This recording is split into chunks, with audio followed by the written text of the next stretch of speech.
Flow like a dream. One of the more interesting states is the flow state. Plenty of psychologists have been studying this, generally in sports, competitive sports. When you are in a kind of zone, when you don't need your conscious brain, when you are operating at a very high level of unconscious competence, kind of like learning a new song on an instrument.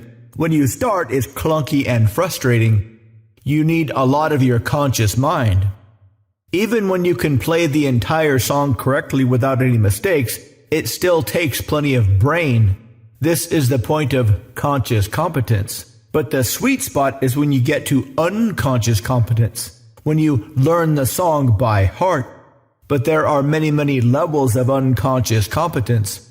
The higher you get, the more enjoyable that flow state is. Most of us normal humans are unconsciously competent at things that are pretty easy. Doing laundry, making a grilled cheese, walking and talking, etc.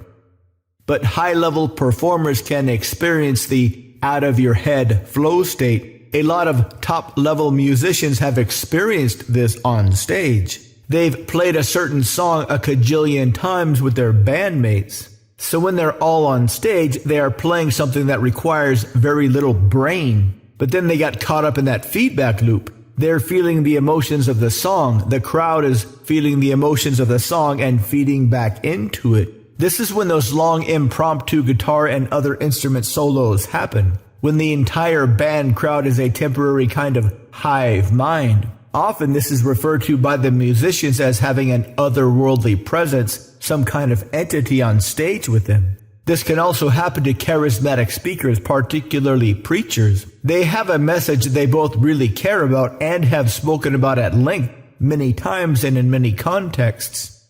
And if this is happening during a religious gathering, it can be very moving. The preacher goes slightly off book, kind of like a guitar solo. This creates that same feedback loop. The crowd, the preacher, the energy, and if there are plenty of religious icons around, you can literally feel the spirit. This is what happens to all those old school holy rollers, those tent preachers. They were called holy rollers because that's what the parishioners did. They were so overtaken by the spirit, they would roll around on the floor. Whether this was just a massive group hallucination or if the Holy Spirit was really involved is anybody's guess. Either way, this kind of thing is a very powerful human experience. One you can learn to leverage during regular conversations. To learn more, visit mindpersuasion.com/3x3.